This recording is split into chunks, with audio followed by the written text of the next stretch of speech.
I'd like to speak to this person in charge of your open records request.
Hi.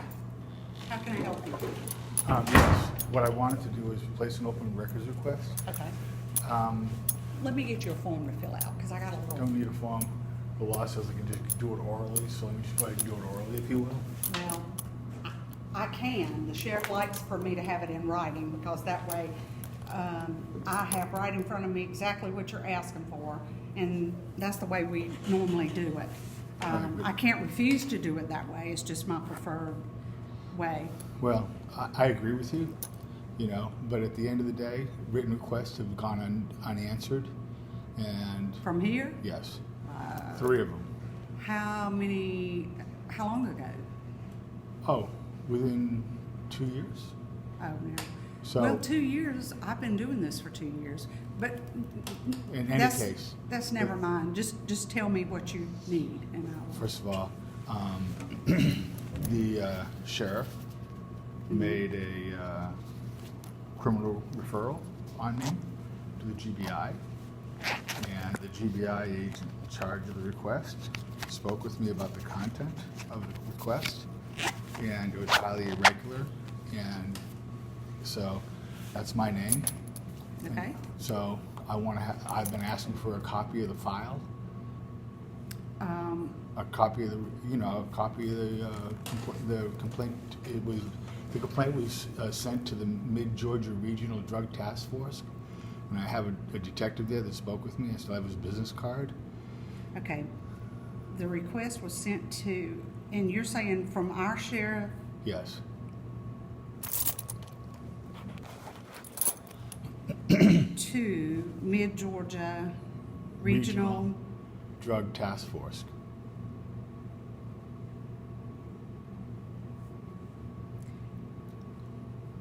Okay.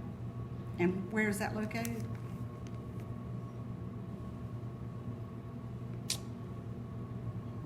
Milledgeville, I think. I don't know. I don't know either. I have his card. You know what I mean? I didn't bring it with me because the sheriff will know. Like I say, he made the referral. I'll He put a question basically, mark. well, no problem. He said that I was a racist and a drug dealer, and that is, if he's All right, gonna, are we gonna have that here? I mean, if he sent a request to them, you're Yes. saying he sent a request to them, and did they work up a case on it? yes, actually, the detective came out and talked to me, or came out, left a message, a business card in my mailbox. So And then I did follow up and talk to him, and he Are- said that it doesn't come from here. my question is, are they gonna be the keeper of that record? Because normally, unless unless an incident, and I'm just off the top of my head, unless it's some kind of incident that happened here and our deputies worked it, and made a case on it, I personally won't have a record in my files regarding this. If he sent a request to Mid-Georgia Regional Drug Task Force asking for a record from them, they would be the keeper of that report. No, actually what he did was he made a criminal complaint against me to them. Okay, so And again, he called me a racist and he called me a drug dealer.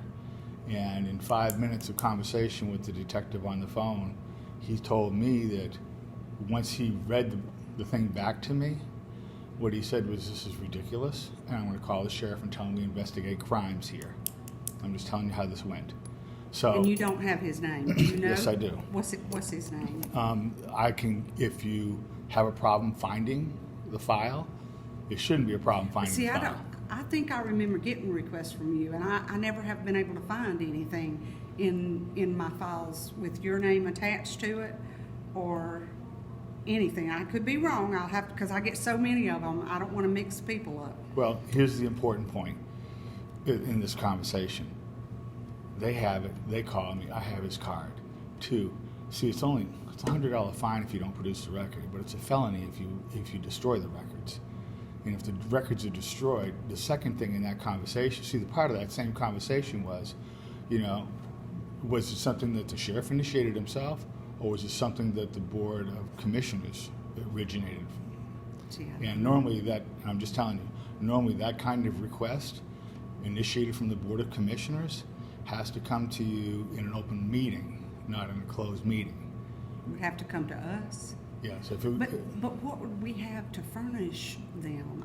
Well, that's what I'm trying to figure out is, if you're saying the sheriff Well, first of all, requested we something are from- both, I'm just telling you, we are both in the same, you're saying to me, this doesn't sound appropriate or normal or something that I might have and I might have checked before. My point to you is the exact same thing. It's not appropriate, it's not normal, and it should have been, if it was requested by the Board of Commissioners, it should have gone in an open meeting. If it was something that was initiated by the sheriff himself, there should be a file on me. In either case, if there's a criminal complaint against me, if there's an open case, then just say it's an open case. If it's not an open case and the case is closed, I want to see the case file. Yeah. I mean, if it was, and that's with any record. If Well, it's an but- open, ongoing case, you don't Yeah, get it. no, But I got if it's that. closed and done over with, yeah, that's Right, absolutely but had somebody said that to me before in the other request, right. I would have said, okay, let's deal with that. Right. But appreciate that I'm 65, never been arrested, and to me, that kind of referral as a racist is ridiculous. So that's what you're saying, that he said to Mid-Georgia Regional No, Drug that's what I'm Task saying Force. to you. No, I don't know what he said to them. That's the point. I don't know the So you don't communication. know if he called you a racist and what else? A drug dealer. Oh, drug dealer. I meant to write that down. Yeah, and what I'm saying to you, again, it wasn't, I don't know what his communication, the point is, I'm trying to get his communication, how he started that communication. And did he initiate it himself? Did he authorize it? Is there an open case? Primarily, that's the story, okay? Okay. So- And I'm just, So at the end of the day, if you need addition, the GBI agent that I spoke with said it came from here, no discussion came here. it would be good if I had his name and I could contact him and say, I'm being asked for this information, but I don't have it in my possession. Is this Actually, something- let me just say this with you.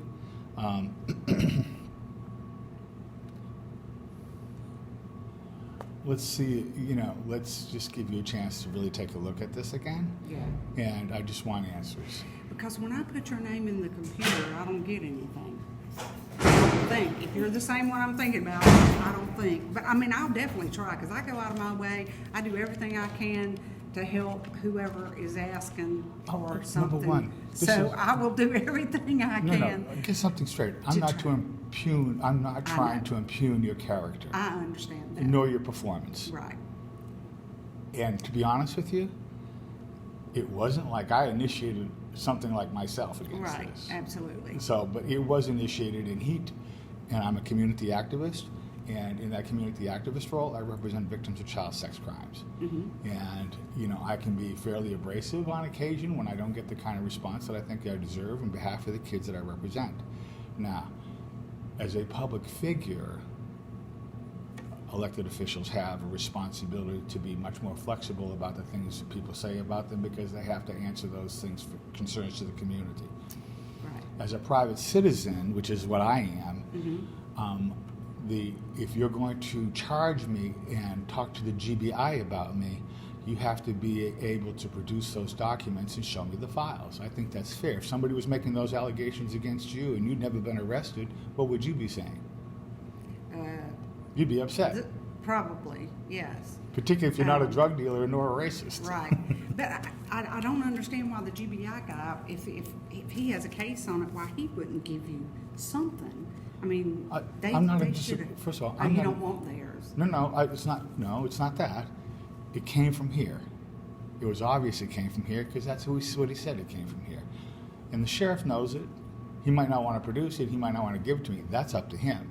Right. But at the end of the day, he at least owes us that. He owes me personally that conversation. An explanation.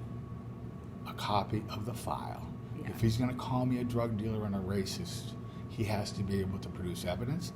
If he's making an interagency cooperation request, there should be some supporting documentation and a file that goes with that. And there was a file. He did because I sent out a flyer on community relations issues that I've been concerned about, and he read the thing verbatim right off the computer for me, exactly what it was.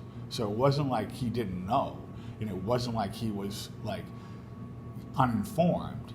And when he pulled out the file, he said, "Oh, this is ridiculous," and I said, "Thank you." And that's why he stopped the investigation immediately and said he was going to call a sheriff. Again, those things we know. Yeah, and let me just say this: it's highly, highly, highly out of character for the sheriff. I've known him ever since he was born, just about it, and that's so out of character for him to withhold or to send something about somebody that he doesn't know anything about. I mean, he's such a perfectionist when it comes to. In my time working here, I've been here 3 years, so I don't have a long background from working here. I'm the new guy on the block, pretty much, because I mean the other people that are here have been here 20 and 30 years, so they know a whole lot more than I do about how this all works. I appreciate that.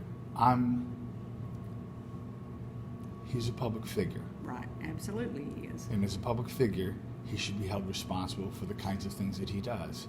And first of all, I wouldn't be here if I'm not down here trying to make up things. Right. That's not what this is about. Right. If it was about that, you could dismiss me easily. But at the end of the day, the most important thing to understand is that it is highly irregular. It's unacceptable behavior. And if you're upset with a community activist, the best thing to do is to talk to them. Right. And not to try to charge them with racism, for God's sakes. Now, is this GBI agent, is he willing to turn over whatever kind of records he has showing that the sheriff indeed is the person who requested? I'm not going to go there. I'm just asking. Right, but I can't, first of all, I can't speak for him. You can't speak for him. That's why I wondered if you knew. I can't speak for him, and he doesn't have the whole original file. And if there's an open investigation on me, I just need to know that. If there's not an open investigation. I don't think so. I mean, I could be wrong. First of all, let me tell you something. I just don't recognize your name as being one in No, I'm telling you right now. The concept of having an open investigation against me for that is ridiculous. Yeah. Because at the end of the day, I'm helping rape victims. Right. And I mean... That's it. And I'm saying, I've only been here 3 years, so I've never run across your name in anything that I've ever looked at, so I don't know unless he knows of something that I don't know about. Well, you can discuss it with him. Yeah. But, I'll be back next Tuesday if you don't mind. Okay. Yeah, Tuesday is 72 hours, right? I have no idea. What's today? Today's Wednesday. Yeah. Okay. Now, so let me give you the second thing that I've asked for. I've asked for, in an open records request, the number of sex crime, the number of sex crime victims in the years he's been in office, total numbers of cases against children, and their disposition. In other words, here's what I'm doing. I'm writing online on the Jasper County Citizens Review. I'm going to be telling the kids, if you come forward, this is how many cases they handle a year. This is your chance of success in prosecution. Does that make sense? Mm-hmm. And I want to be able to tell the kids the truth. Not some fiction, not some maybe, not some anything like that. I want to tell them the truth. 2, I'd like to know how many kids are being forced to live with child molesters. In other words, you have sex offenders in this community? Yes, I do. I'm in charge of them too. Okay, right. Well, the sheriff has allowed, as do other counties now, it's not just this county, but there are non-biological kids being forced to live with sex offenders. And see, the state law dictates what we can and cannot do about those situations. Most of the time, the courts are the ones who I get my information from, and if they a lot of them will say you cannot be around anybody under the age of blah blah blah blah, and some of them will say even your own biological children, including your own biological children, and a lot of them say, Well, first of all, the issue to me, from me to you, is not about who's doing it. I just want to know how many. I know. I understand. I'm with you there, because it just makes my skin crawl to even think about a child having to live with a sex offender and nothing be able to be done about it. I mean. Well, I think that the issue at the end of the day is a combination of 2 things. 1, who did it? Let's find out who did it. Let's find out who's authorizing it. Let's find out what these people are capable of. And second thing, our organization has offered we have for years worked with the Get Ahead House, providing horse opportunities for kids. We were just contacted again last week to do the same thing again. Mm-hmm. And my truck and trailer broke down, so I can't move horses. I asked the sheriff to help me provide transportation to do that, and he's refused to do that. So you ask him to provide transportation, either to bring the horses to the kids or the kids to the horses. Okay. And he's refused to do that. That's within his right. It's no deal. Well, it's probably doesn't have enough. He's got 2 Humvees sitting out there. Oh yeah, but they didn't cost him anything. Yeah, but that doesn't. The point that I'm making to you is, I understand. I just don't know where he would. Well, he's already told me where he's going to be. I said to him, the first people that you get on those buses every week is the kids who are being forced to live with sex offenders. He disagrees. That's his prerogative, but as a public official, he needs to answer for that. Period. The second thing is, again, let's go back to if a case comes to you, how long does it take for the prosecution to happen? How long, is it a year? Is it 2? What are the chances of success against the child? Here's the point. When a parent comes to me, I want to be able to tell them the truth. This is your chances of success in prosecution. They should know that. That should be part of the conversation. And when parents do come to me, I want to tell them the truth. I don't want to tell them to sugarcoat it or the courts will take care of it, because they don't. No, they don't.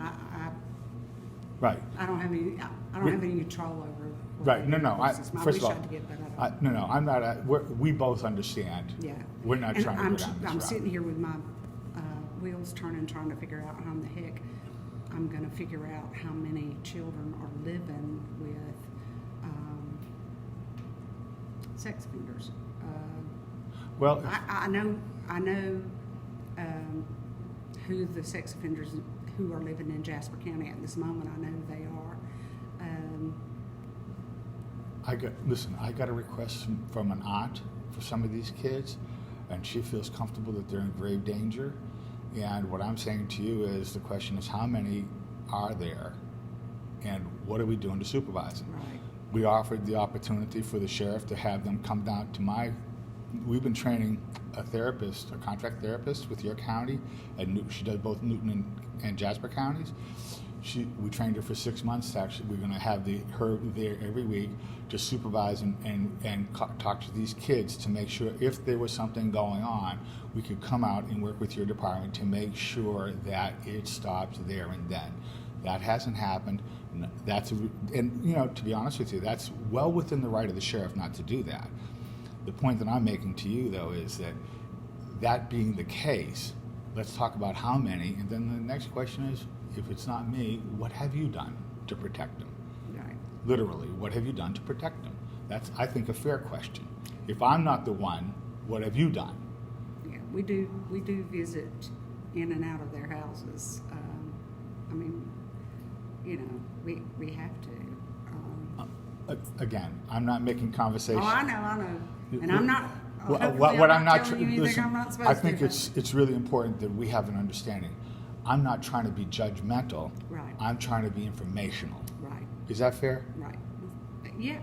I mean, and if I have any information that I can give to you, I will definitely do that. Good. And I probably will have to get together with him because if he sent, I'm just afraid I don't have anything as far as if he made a request to the drug task force in Milledgeville, and that guy sent back a reply that said,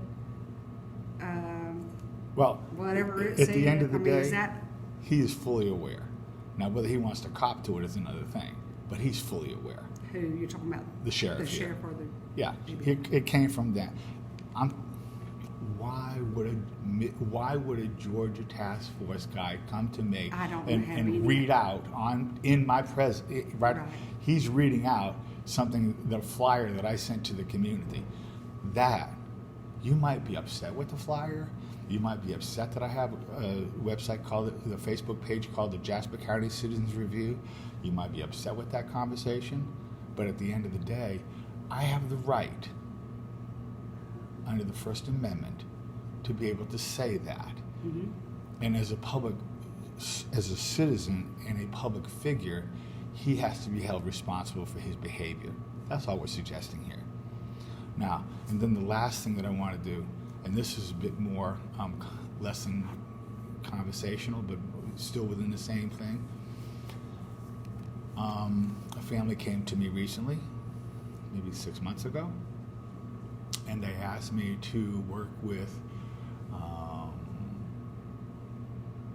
one of their kids, a grandchild, who they were concerned about, and what happened. It's on the Jasper County Citizens Review, and I sent the sheriff a memo saying that the sex offender in this case, and this is Jasper County had the mother in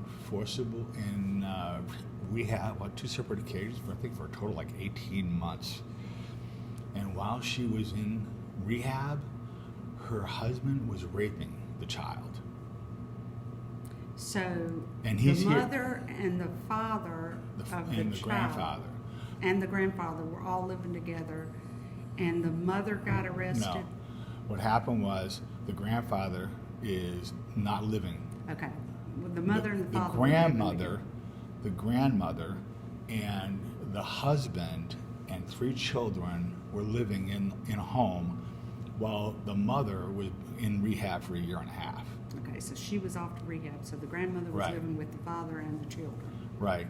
The grandmother had taken her daughter who was in rehab and basically turned her out at the age of 12 by getting her high and forcing her to have sex with family members. Well, now, did anybody ever make a report? You said somebody came to you. Was it the grandmother? Did Grandfather. she come and No, the make grandfather. The grandfather. Well, first of all, Okay. the person who came to me in earnest was the mother.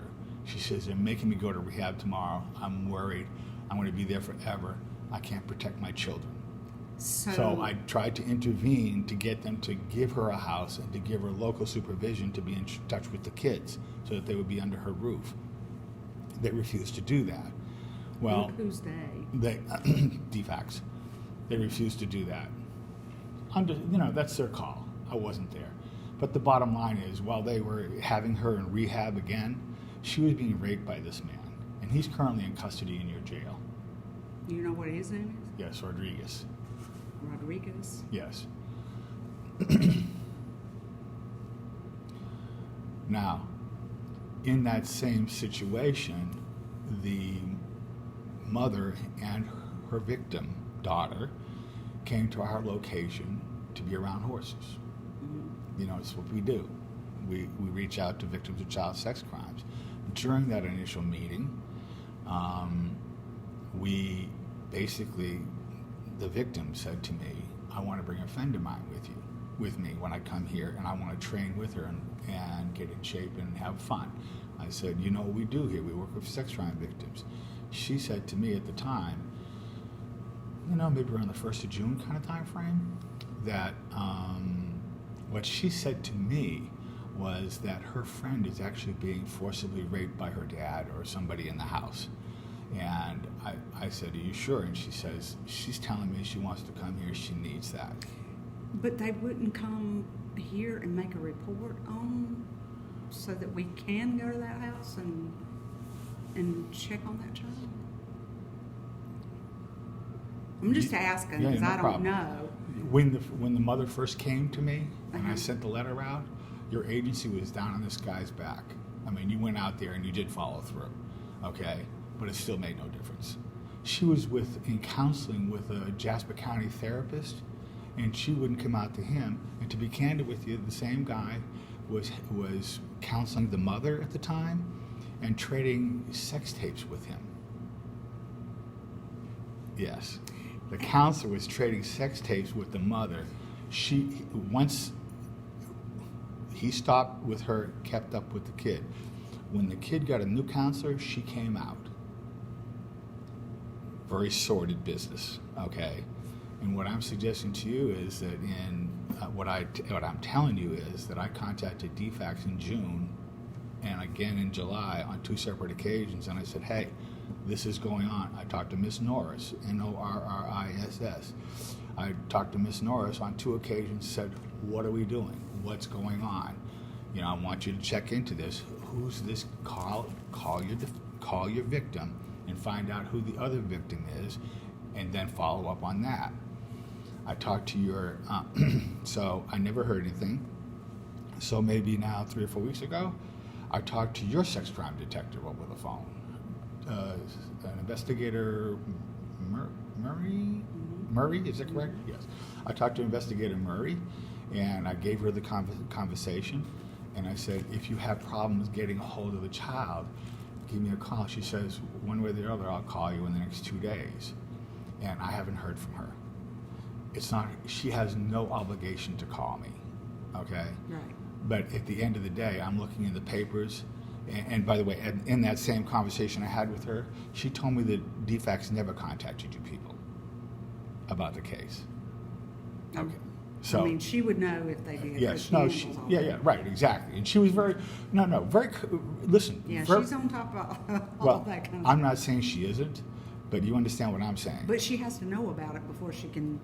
She can't do anything without a cooperative relationship with DFACS. Yeah, well, I'm not going to go there. yeah, me either. But the point that I'm making to you is that if she doesn't get, if they're not taking my concerns from another victim, and they're at least following through with the victim to find out if there is a name attached to it, and if so, going out there and doing the proper investigation. If those things aren't being done, you can imagine that I'm very concerned. And so, and here's the point. At the end of the day, the most important thing for me is I'm looking at the papers. I'm not seeing a thing coming up.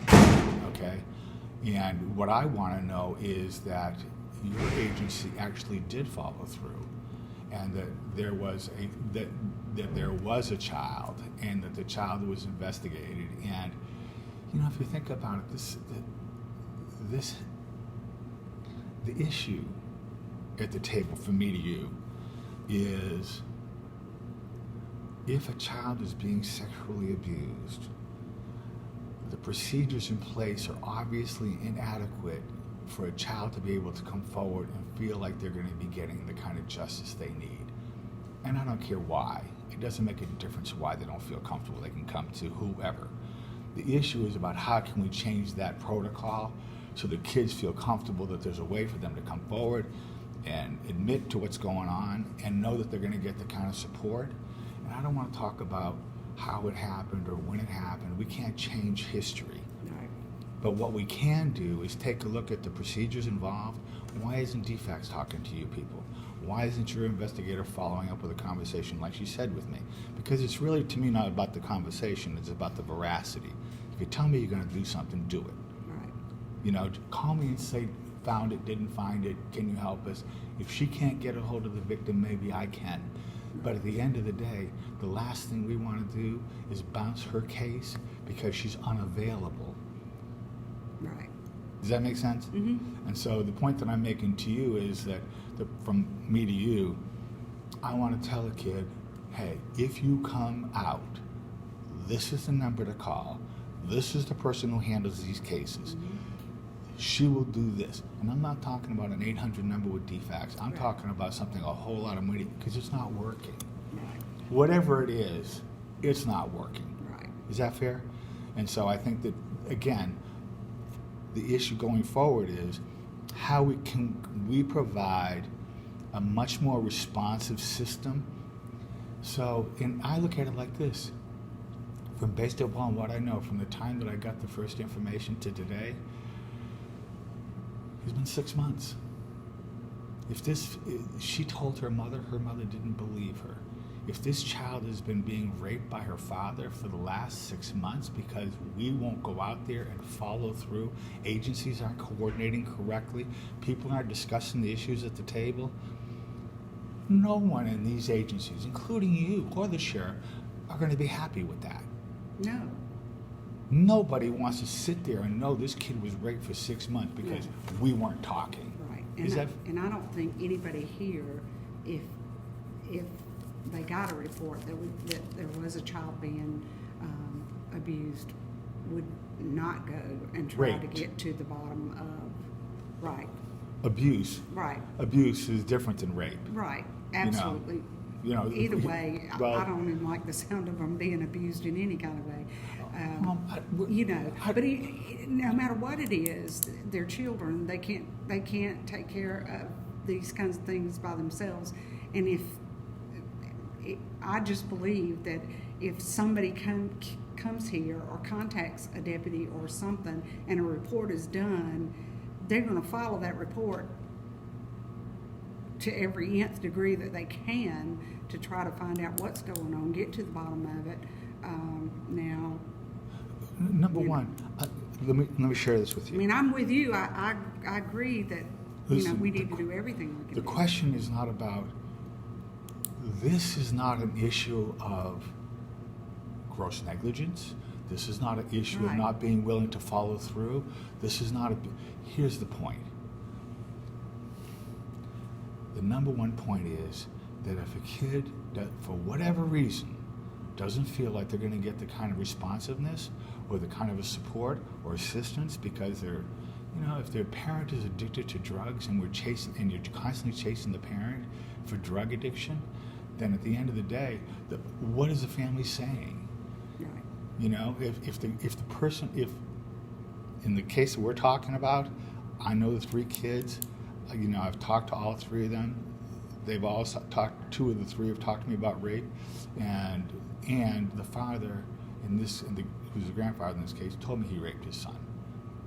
And what I'm saying to you is this is the 3rd generation, and we're back at it again. Yeah. And if we can't really honestly take a look at this thing and find a way to make the reporting system viable, operational, and tell the kids, where are you going to go stay? Mm-hmm. Who's going to take care of you? How long are you going to be there? What's the chance of you finding, are they going to be out on bail? If they lose the case, there's nothing to it. What's the average sentence? Those are the kinds of things that you want to tell a kid. And if you can't tell that to a kid, they're going to think that, the parents will think that all of a sudden, you know, just because it's in the sheriff's hands, it's all going to happen and go away. And you and I both know that's not the case. No, you have to have a lot of people working and helping to make that happen. If this isn't working, it's not working at all. Yeah. And then the last thing, I want to know what the guidance is between you and the district attorney for cases that they will take. Here's the reason I'm saying this. Typically speaking, most district attorneys have written policy about what they want to see in a crime. You know what I mean? In particularly sex crime cases like this. So if there's a written procedure in this county for what the DA wants, typically speaking, there is. Right. You know, And I'm sure there probably is, but. right, but I'm just saying to you that there's, typically speaking, there is.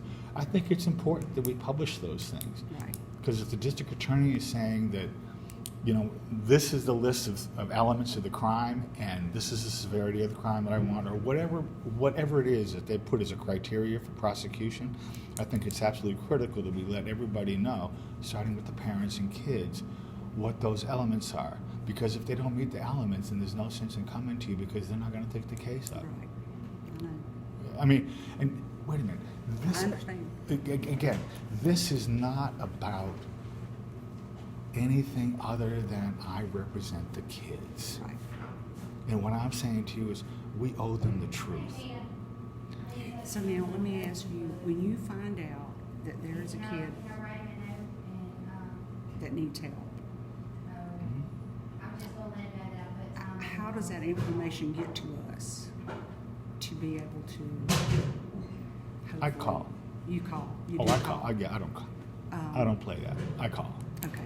If I'm just asking because I don't know. No. Feel free to do that. And I want to know, okay, if we start at this point, because I can't imagine any, any concerned citizen, period. I mean, if I thought that was going on somewhere and I knew about it, I would be calling, coming, doing something to let somebody know.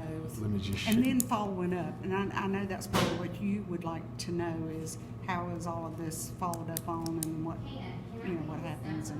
And I'm not sure I'm even the one to answer any of these questions. I appreciate that from me to you. Yeah. If people who are, if a child is being raped at 12, okay, and now she's 29 and her kid's being raped, when I talked to her, I asked specifically, do you think she said no? I don't think my husband's doing any of that. I said, is there a reason why? She said, no, I don't have a reason why, I just don't think that. I said, yeah, that's not good enough for me. Yeah. That's when I wrote the letter to the sheriff about this particular case.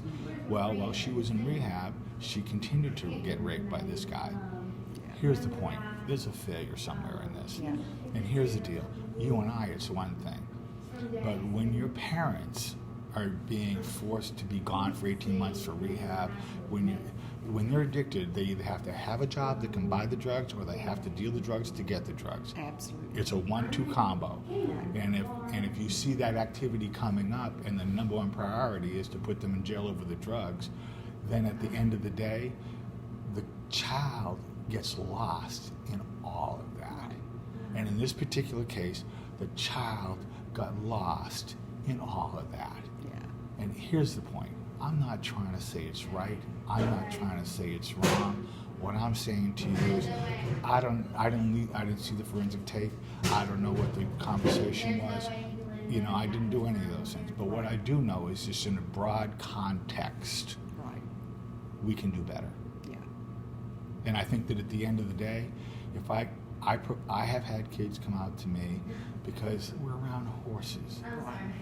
Virtually all the people there who are interacting with this organization have a background in this field or are victims of crime themselves. And so the people when a victim of a child sex crime comes to us, they feel like they have somebody who will understand and not be judgmental. Right. Does that make sense? Yeah. And so all I'm suggesting to you is that this is not a perfect system, but the question is, how do we make it so that this child has a place? And why is her friend still in school 6 months later being raped by somebody in her house and doesn't feel like she can come forward? Is that, can you understand why that's a trouble? Oh, I know. Yeah, it is for me too.